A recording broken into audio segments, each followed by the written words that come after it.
감정을 조금도 통제하지 못하고 이제 자기 아들인 요나단에게까지 차마 아버지가 정말 한 말이 맞나 싶을 정도의 심한 말을 하고 또 그의 어머니까지 모욕하는 모습을 우리는 어제 보았습니다. 저는 사울의 그 말을 보면서 도대체 사울이 왜 저렇게까지 하는 걸까 하고 마음이 참 어려웠는데요. 그렇게 곰곰이 생각하다 보니 참 아이러니하게도 이런 말과 그의 행동은 그가 하나님을 잘 몰라서 하는 것이 아니라 하나님을 너무나 잘 알고 있었기 때문에 이토록 다윗을 제거하고 상하게 하려는 일에 집착하고 있다는 생각이 들었습니다. 왜냐하면 사울은 누구보다도 하나님께서 약속을 반드시 지키는 분이라는 것을 알고 있었고 사실은 믿고 있었던 것이죠. 그래서 하나님께서 이미 자신에게서 왕위를 거두시고 다윗을 통해서 당신의 나라를 이어갈 것이라는 것을 누구보다도 분명하게 믿고 있는 사울이었기 때문에 그것을 막기 위해서 그는 이제 수단과 방법을 가리지 않고 자신의 아들까지 마음의 상처를 주면서 계속 하나님으로부터 멀어지는 것을 우리는 보고 있습니다. 그러나 그의 아들인 요나단은 오늘도 한결같이 우리 하나님의 뜻을 따르고 있는 것을 우리는 볼 수 있습니다. 여러분, 요나단이라는 이름의 뜻이 무엇인지 알고 계신가요? 그의 이름의 뜻은 여호와께서 주셨다라는 의미입니다. 요나단은 참으로 자기의 이름에 어울리는 삶을 살아왔습니다.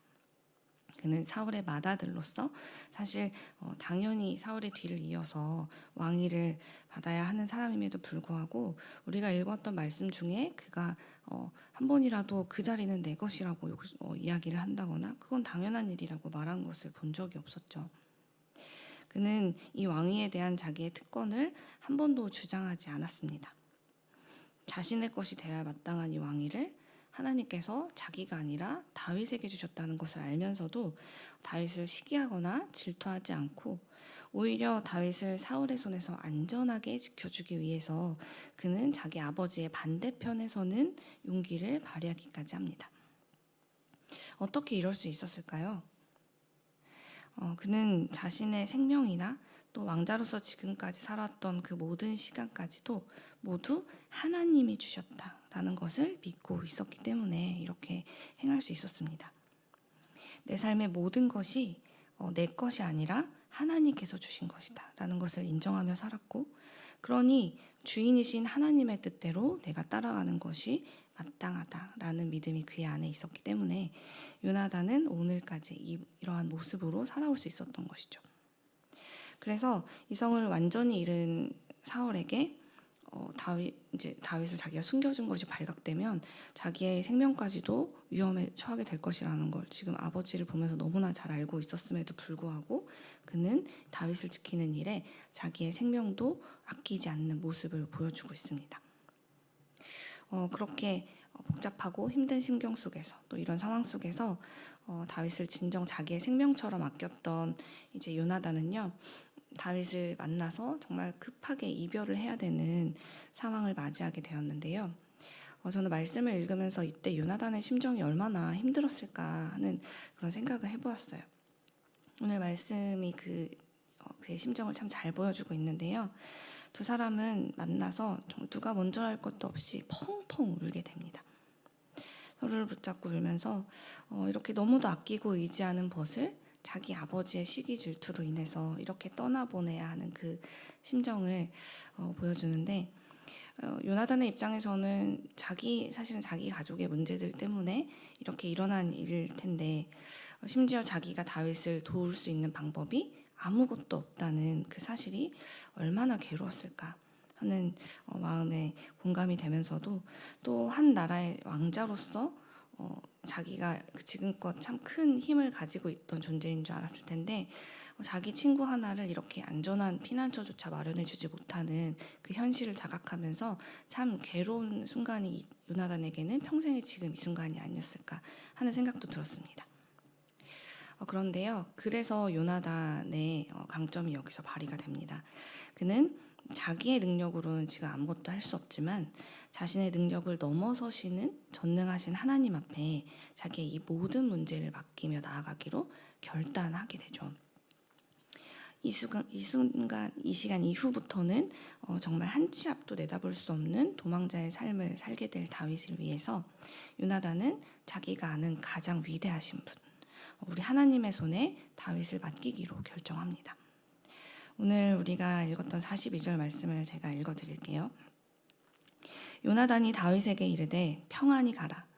우리 두 사람이 여호와의 이름으로 맹세하여 이르기를 여호와께서 영원히 너와 나 사이에 계시고 내 자손과 내 자손 사이에 계시리라 하였느니라. 아멘.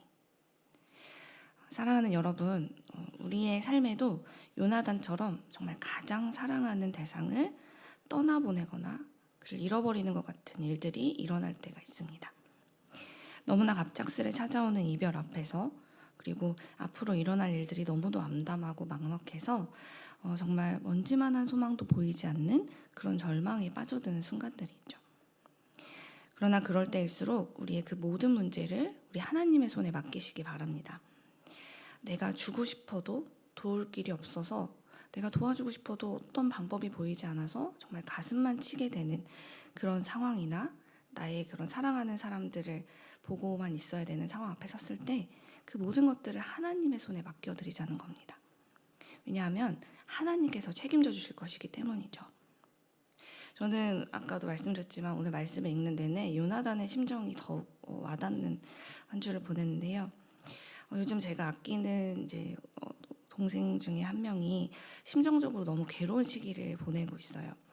그래서 심각한 우울 속에 빠져 있는 것을 보았는데 그 아이와 대화를 나누는 내내 제가 이 아이를 위해서 현실적으로 해줄 수 있는 게 아무것도 없어서 너무너무 가슴이 아팠어요.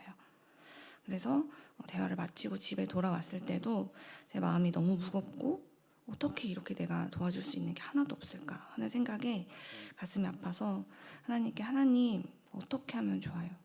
제가 이 아이를 위해서 정말 뭐라도 해주고 싶은데 제가 해줄 수 있는 게 아무것도 없어요. 하나님 제발 도와주세요. 길을 만들어주세요. 그 아이의 마음의 소망이 되어주세요. 라는 기도만 계속 되뇌이게 되었어요. 그렇게 슬픈 마음으로 기도를 하고 잠이 들고 다음날 새벽에 나와서 또 계속 그 기도가 나오는 거예요. 마음이 너무 무거워서. 그래서 계속 기도를 하다 보니 그런 마음이 들었어요. 그래, 내가 아무것도 할 수 없으니 이 일은 하나님께만 맡겨드려야겠다. 이건 하나님만 해주실 수 있는 일이니까 내가 못하는 게 맞지. 하나님께 계속 맡겨드리고 그분을 따라가는 것이 내가 할 일이지. 그렇게 생각하고 나니 제 입에서 이제 찬양 한 소절이 흘러나왔는데요. 제가 한동안 큰 은혜를 받았던 복음성가인데 요게벳의 노래라는 찬양이 있어요. 요게벳은 여러분 다 아시다시피 이제 모세의 어머니인데요. 당시 이집트의 왕이 나라 안에 태어나는 히브리인들이 너무 많아서 이제 히브리인들의 아이들 중에 남자아이가 태어나면 모두 다 죽이라는 그런 명령을 내려서 태어나는 모든 남자아이들이 이제 죽을 위기에 처해 있었고 또 그런 일들이 일어났고 요게벳은 그때 남자아이를 출산하게 되었습니다. 아이를 차마 죽일 수 없으니 이제 어머니가 몰래 숨겨서 키웠지만 아이가 자랄수록 점점 더는 숨길 수 없는 상황이 되자 어머니는 아이를 살리고자 하는 마음에 역청을 바른 갈대 상자에 아이를 담아서 나일 강물에 띄워보내게 되죠. 사실 이 갈대 상자에 담긴 아기에게 남은 미래라고는 이제 물에 빠지거나 악어의 밥이 되는 것 외에는 없어 보이는 그런 절망적인 상황이었습니다. 무엇 하나 더 나은 미래를 기대할 수 없는 이런 상황 속에서 엄마인 요게벳이 할 수 있는 것은 그저 하나님의 손에 이 아기를 맡기는 것뿐이었겠죠. 그래서 이 찬양의 가사 중에는 이런 고백이 있어요. 너의 삶의 참 주인, 너의 참 부모이신 하나님 두 손에 너의 삶을 맡긴다. 이 가사가 계속 반복이 돼요. 반복되는 이 찬양의 가사를 기도를 마친 이후에 저의 마음속에서 또 제 입술에서 계속 이 가사가 되뇌어졌어요. 너의 삶의 참 주인, 너의 참 부모이신 하나님의 두 손에 너의 삶을 맡긴다. 그리고 오늘 말씀을 준비하면서도 다윗을 보내면서 요나단이 가졌던 심정도 바로 이런 심정이 아니었을까.